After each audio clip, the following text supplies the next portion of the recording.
Hello everyone, welcome to my YouTube channel prep with शिखा।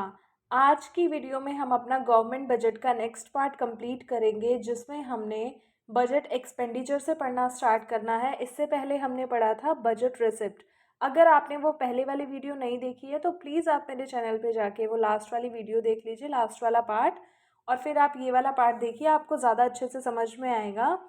तो अब हम अपना चैप्टर स्टार्ट करते हैं, मैक्रो इकोनॉमिक्स का चैप्टर नंबर 10 गवर्नमेंट बजट, जिसमें हम पढ़ेंगे budget expenditure.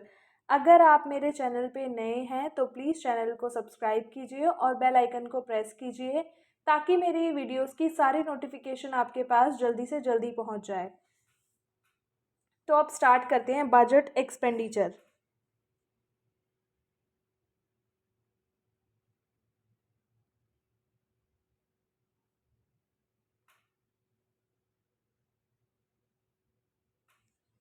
Budget expenditure refers to estimated expenditure of the government during the fiscal year. मतलब कि बजट एक्सपेंडिचर, बजट का जो खर्चा होता है वो एक्सपेंडिचर होता है जो कि गवर्नमेंट पहले ही एस्टिमेट कर लेती है, जो उसने फिस्कल ईयर के अंदर करना है। मतलब सरकार ने जितना भी खर्चा कर लेना है उसको पहले से एस्टिमेट करके रखना, उसको बजट एक्सपेंडिचर बोला जाता है। बजट एक्सपेंडिचर दो तरीके का होता है, रेवेन्यू एक्सपेंडिचर और कैपिटल एक्सपेंडिचर। जैसे कि रेवेन्यू रिसिप्ट था और कैपिटल रिसिप्ट था, उसी तरीके से रेवेन्यू एक्सपेंडिचर और कैपिटल एक्सपेंडिचर भी होता है। बजट एक्सपेंडिचर के टू पार्ट्स होते हैं। पहला है revenue expenditure. Revenue expenditure of the government is that expenditure which shows the following to characteristics. Revenue expenditure वो होता है which does not create any asset for the government. मतलब government के लिए कोई भी असेट क्रिएट नहीं करता। ठीक है, जैसे कि एग्जाम्पल ले लेते हैं, expenditure by the government on old age pension. मतलब कि जो बूढ़े लोगों की पेंशन होती है उसके ऊपर जो सरकार खर्चा करती है, तो उससे गवर्नमेंट को कोई असेट थोड़ी क्रिएट होती है, उससे गवर्नमेंट को कोई प्रॉफिट थोड़ी निकल के आता है। मतलब गवर्नमेंट की कोई असेट एड ऑन थोड़ी होती है। क्लियर। और दूसरा, it does not cause any reduction in the liability of the government. और गवर्नमेंट की कोई लाइबिलिटी भी कम नहीं करता है रेवेन्यू एक्सपेंडिचर। क्लियर। जैसे कि expenditure by way of grants to the state government to cope with natural calamities does not reduce financial liability of the central government in any manner। जैसे कि जो भी सरकार खर्चा करती है, ठीक है, जो भी ग्रांट्स देती है स्टेट गवर्नमेंट को, कि वो अपनी ऐसी सिचुएशंस जैसे कि नेचुरल कैलामिटी आ गई, फ्लड आ गया, अर्थक्वेक आ गया, इन सिचुएशंस को ठीक कर सके, कोप कर सके इन सिचुएशन से, उसके लिए जो ग्रांट्स देती है, पैसा देती है, फंड्स देती है, तो वो भी एक तरीके से क्या नहीं करते हैं, गवर्नमेंट की कोई फाइनेंशियल लाइबिलिटी रिड्यूस थोड़ी करते हैं किसी भी तरीके से। तो रेवेन्यू एक्सपेंडिचर वो होता है जिससे गवर्नमेंट की कोई भी असेट ऐड ऑन नहीं होती है, मतलब क्रिएट नहीं होती है, और ना ही गवर्नमेंट की कोई लाइबिलिटी रिड्यूस होती है। क्लियर। फिर आता है important items of revenue expenditure in the Indian government budget. मतलब कि रेवेन्यू एक्सपेंडिचर के अंदर कुछ इंपॉर्टेंट चीज़ें हैं इंडियन गवर्नमेंट बजट में, वो क्या है, जैसे कि wage bill of the government, interest payment, expenditure on subsidies, defence purchase, ये सब कुछ क्या है, ऐसी चीज़ें हैं जो रेवेन्यू एक्सपेंडिचर के अंदर आती हैं गवर्नमेंट बजट के। फिर आता है आपका कैपिटल एक्सपेंडिचर। कैपिटल एक्सपेंडिचर क्या होता है, अभी तो हमने पढ़ा था रेवेन्यू एक्सपेंडिचर जो कि असेट भी क्रिएट नहीं करता और लाइबिलिटी भी रिड्यूस नहीं करता। अब हम पढ़ेंगे आपका, क्या पढ़ना है अब हमें, कैपिटल एक्सपेंडिचर। कैपिटल एक्सपेंडिचर क्या करता है, capital expenditure of the government is that expenditure which shows the following characteristics. अब कैपिटल एक्सपेंडिचर क्या करता है, जैसे कि कैपिटल रेवेन्यू एक्सपेंडिचर ने कोई भी असेट क्रिएट नहीं की थी, बट लेकिन कैपिटल एक्सपेंडिचर क्या करता है, असेट क्रिएट करता है गवर्नमेंट की, और लाइबिलिटीज़ को भी रिड्यूस करता है। जैसे कि असेट किस तरीके से क्रिएट कर रहा है, शेयर्स ऑफ द डोमेस्टिक और multinational corporation purchased bye the government में साइटेड एज एन एग्जाम्पल। देखो, किसी भी मल्टीनेशनल कॉरपोरेशन के या किसी भी डोमेस्टिक कंपनी के गवर्नमेंट ने शेयर परचेज कर लिए, तो अब वो गवर्नमेंट की असेट के अंदर ऐड ऑन हो गया ना, गवर्नमेंट ने एक और असेट ऐड कर ली, तो क्या हो गया, इसने असेट क्रिएट कर दी, किसने, कैपिटल एक्सपेंडिचर ने। और लाइबिलिटीज़ भी ये रिड्यूस करता है, किस तरीके से, जैसे कि repayment of loan certainly reduce liability of the government, accordingly this is to be treated as capital expenditure. मतलब कि गवर्नमेंट ने अपने लोन को रीपे कर दिया, जो उसका लोन चढ़ा रखा था उसने उसकी पेमेंट कर दी, तो क्या हो गया, जो उसकी लायबिलिटी थी लोन पे करने की वो रिड्यूस हो गई, तो उसी तरीके से रिडक्शन भी करता है किसके अंदर, लायबिलिटी के अंदर। ये होता है कैपिटल एक्सपेंडिचर। अब इसके भी कुछ इंपॉर्टेंट आइटम्स हैं, क्या है, जैसे कि expenditure on land and building, जो गवर्नमेंट खर्चा करती है किसके ऊपर, लैंड और बिल्डिंग्स के ऊपर, मशीनरी और इक्विपमेंट्स के ऊपर, शेयर्स परचेज करने के ऊपर, loans by the central government to the state government और स्टेट कॉरपोरेशन, जो भी लोन प्रोवाइड करती है सरकार किसको, स्टेट गवर्नमेंट को या स्टेट कॉरपोरेशंस को, ये सारी चीज़ें भी किसके अंदर आती हैं, इसी के अंदर आती हैं। क्लियर। अब बजट एक्सपेंडिचर जो था आपका, उसके टू पार्ट्स थे, हमने पढ़ लिए, जो कि रेवेन्यू एक्सपेंडिचर और कैपिटल एक्सपेंडिचर। अब बजट एक्सपेंडिचर का एक और पार्ट होता है क्या, प्लान एक्सपेंडिचर और non plan expenditure. Plan expenditure क्या होता है और नॉन प्लान क्या होता है। देखो, बजट एक्सपेंडिचर मिलके बनता है revenue expenditure plus capital expenditure, ठीक है, जिसको हम प्लान और नॉन प्लान एक्सपेंडिचर भी इसके अंदर आता है, जो हम पढ़ेंगे अब। प्लान एक्सपेंडिचर क्या है, plan expenditure refers to that expenditure which relate specified plans and programs of development and assistance of central government to the state government. It includes both revenue expenditure and capital expenditure, ठीक है। देखो, plan expenditure जो plan नाम से ही पता चल रहा है, जो सरकार ने पहले से प्लान कर रखे हैं कि वो इतना इतना खर्चा करेगा, इतना डेवलपमेंट के लिए खर्चा करेगा, इतना प्रोग्राम्स करवाएगा और इतना रेवेन्यू एक्सपेंडिचर में डालेगा और इतना कैपिटल एक्सपेंडिचर के अंदर डालेगा, मतलब खर्चा करेगा, ठीक है। बट लेकिन नॉन प्लान एक्सपेंडिचर क्या होता है, नॉन प्लान एक्सपेंडिचर वो एक्सपेंडिचर्स होते हैं जो कि नॉन प्लान्ड होते हैं, ठीक है, मतलब जिनको पहले से प्लान नहीं किया गया होता, वो ऑन द स्पॉट या डेली रूटीन की फंक्शनिंग करते टाइम निकल कर आ जाते हैं। जैसे broadly all expenditures other than plan expenditure is classified as non plan expenditure. जिनको हमने प्लान नहीं किया होता वो सारे नॉन प्लान एक्सपेंडिचर के अंदर आते हैं। Specifically non plan expenditure relates to expenditure on routine functioning of the government, मतलब डेली जो परफॉर्म करती है फंक्शंस गवर्नमेंट, उनके अंदर जो खर्चा निकल के आता है उसको नॉन प्लान कहा जाता है। और it includes expenditure on such services as law, order, defence and subsidies. और इसके अंदर वो सारे खर्चे भी आते हैं जो कि सरकार ने लॉ बनाने के लिए, ऑर्डर बनाने के लिए, या डिफेंस की किसी हेल्प, मतलब डिफेंस के लिए परचेज करने में, या किसी चीज़ में, या सब्सिडीज़ प्रोवाइड करने में जो भी खर्चा किया होता है वो सारा नॉन प्लान एक्सपेंडिचर के अंदर आता है। क्लियर है आप सभी को। तो ये यहाँ पे हमारा बजट एक्सपेंडिचर भी खत्म हो जाता है। पहले पार्ट में हमने बजट रिसिप्ट किया था, अब हमने बजट एक्सपेंडिचर किया है। अब आगे बढ़ते हैं। अब आता है आपका fourth point which is budget deficit, ठीक है। तीन तरीके का होता है, revenue deficit, fiscal deficit and primary deficit. तो ये तीन तरीके का होता है। सबसे पहले पढ़ते हैं कि बजट डेफिसिट क्या होता है, ठीक है। बजट डेफिसिट को हम गवर्नमेंट डेफिसिट भी बोलते हैं। ये एक ऐसी सिचुएशन होती है जब गवर्नमेंट के बजट एक्सपेंडिचर्स ज़्यादा हो जाते हैं, किससे, बजट रिसिप्ट से, मतलब गवर्नमेंट के खर्चे ज़्यादा हो गए हैं उसके रिसिप्ट्स के कंपैरिजन में। Clear. Budget deficit also called government deficit refers to a situation when budget expenditure of the government are greater than budget receipt. Clear. और it is the excess of total expenditure over and above the total receipt, मतलब उसका total expenditure ज़्यादा हो गया है total receipt के comparison में, उसको बजट डेफिसिट बोला जाता है। क्लियर है आप सभी को। इसका फॉर्मूला भी नीचे लिखा हुआ है, total expenditure minus total receipt. Clear. फिर आता है आपका टाइप्स क्या होते हैं इसके। तीन तरह का डेफिसिट होता है, रेवेन्यू डेफिसिट, फिस्कल डेफिसिट और प्राइमरी डेफिसिट, ठीक है। कितने तरह का डेफिसिट होता है, तीन तरह का होता है, रेवेन्यू डेफिसिट, फिस्कल डेफिसिट और प्राइमरी डेफिसिट। इनको हम एक्सप्लेन में पढ़ते हैं। रेवेन्यू डेफिसिट क्या होता है।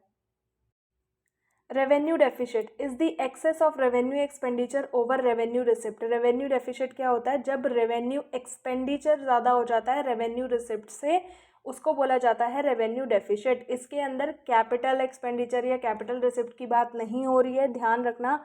रेवेन्यू डेफिसिट है तो मतलब रेवेन्यू एक्सपेंडिचर ज़्यादा हो रहा है किससे, रेवेन्यू रिसिप्ट से। क्लियर। इसका फॉर्मूला होता है revenue deficit equals to revenue expenditure minus revenue receipt. इसकी कुछ इम्प्लीकेशंस होती हैं जो हमें ध्यान में रखनी होती है। Because of revenue deficit the government may have to cut its expenditure on social welfare programs in the country, this leads to loss of social welfare. देखो, रेवेन्यू डेफिसिट होने की वजह से गवर्नमेंट को क्या करना पड़ता है, थोड़ा सा अपना एक्सपेंडिचर कम करना पड़ता है। किसके ऊपर, जो कंट्री के अंदर वो सोशल वेलफेयर के लिए कर रही है, जिससे क्या हो जाता है, सोशल वेलफेयर में कमी आ जाती है। अब ठीक है। The government may have to raise funds through borrowing, this raises liability of the government and lowers its credit worthiness. मतलब कि गवर्नमेंट को, अब गवर्नमेंट के पास रेवेन्यू डेफिसिट है, जिसको ठीक करने के लिए या जिसमें सर्वाइव करने के लिए गवर्नमेंट क्या करती है, फंड्स रेज करती है बोरोइंग करके, ठीक है, बोरोइंग करती है। अब बोरोइंग करेगी तो उसको तो पैसा रीपे भी तो करना पड़ेगा, तो इससे गवर्नमेंट की क्या हो जाती है, लाइबिलिटी बढ़ जाती है, लाइबिलिटी रेज हो जाती है, जो कि गवर्नमेंट की क्रेडिट वर्थीनेस को कम कर देती है पूरी तरीके से।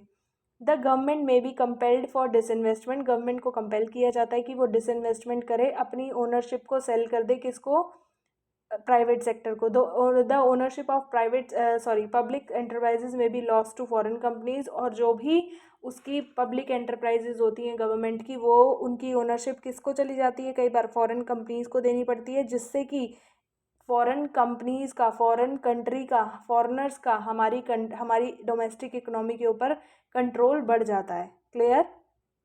ये थी रेवेन्यू डेफिसिट की इम्प्लीकेशंस। फिर आता है आपका fiscal deficit. Fiscal deficit is the excess of total expenditure over total receipts, मतलब ज़्यादा खर्चे बढ़ जाना, किसके कंपैरिजन में, रिसिप्ट्स के कंपैरिजन में, बट लेकिन इसके अंदर बोरोइंग कभी भी नहीं आती। Clear.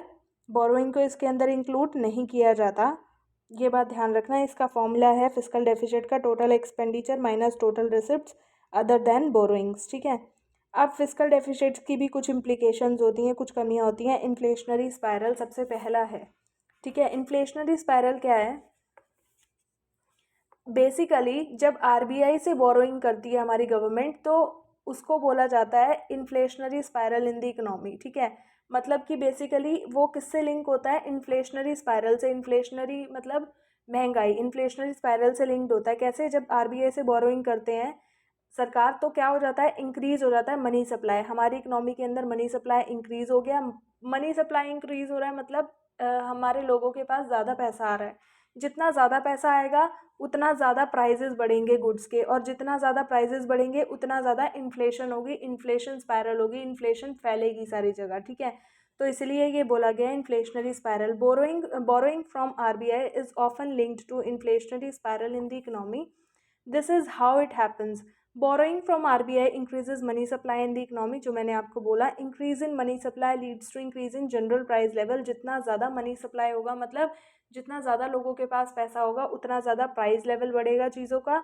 A persistent increase in general price level leads to inflationary spiral, और जितना कॉन्टीन्यूसली एक पीरियड के दौरान प्राइस बढ़ता रहेगा, जनरल प्राइस लेवल बढ़ेगा, उतना ज़्यादा ही इन्फ्लेशनरी स्पायरल मतलब महंगाई बढ़ेगी, ठीक है, महंगाई फैलेगी। फिर आता है आपका नेशनल डेट। नेशनल डेट क्या होता है, देखो, fiscal deficit leads to national debt, एक ऐसा डेट जो कि हमारी इकोनॉमी के ऊपर चढ़ता है। इट हिंडर्स जीडीपी ग्रोथ, ये क्या कर देता है, हमारी जीडीपी ग्रोथ को छुपा देता है पूरी तरीके से। Because a significant percentage of national income is used up to pay the past date, क्योंकि जितनी भी हमारी नेशनल इनकम होती है उसका कुछ परसेंटेज हमारे पास्ट के डेट, जो भी हमने उधार कर रखे थे या डेट चढ़ा रखा है, उसको पे करने के लिए निकलता है, इसलिए हम नेशनल डेट के चक्कर में पड़ जाते हैं। फिर थर्ड आता है आपका vicious circle of high fiscal deficient and low GDP growth, मतलब एक ऐसा विशियस सर्कल बन जाता है फिस्कल डेफिशिएंट और लो जीडीपी ग्रोथ के बीच में, क्योंकि दोनों ही इंटर रिलेटेड होते हैं। अगर जीडीपी ग्रोथ नहीं हो रही है तो फिस्कल डेफिशिएंट है मतलब, और अगर फिस्कल डेफिशिएंट है तो जीडीपी ग्रोथ हो ही नहीं पाएगी, ठीक है। Constantly high fiscal deficit leads to a situation where, मतलब कॉन्स्टेंट फिस्कल डेफिशिट अगर बढ़ता जा रहा है तो उससे एक सिचुएशन आएगी जहाँ पे हमारी जीडीपी की ग्रोथ क्या रह जाएगी, कम रह जाएगी, और फिस्कल डेफिशिट हाई हो जाएगा। और फिस्कल डेफिशिट अगर हाई रहता है तो हमारी जीडीपी कभी भी ग्रो नहीं कर पाती है, ठीक है। ये एक तरह से विशियस सर्कल इसीलिए बोला गया है कि ये सर्कल है, ये घूमता ही रहेगा, ये बाहर नहीं सॉर्ट हो पाता, इसका सोल्यूशन नहीं निकल पाता, कोई रूट नहीं आता बाहर। Crowding out.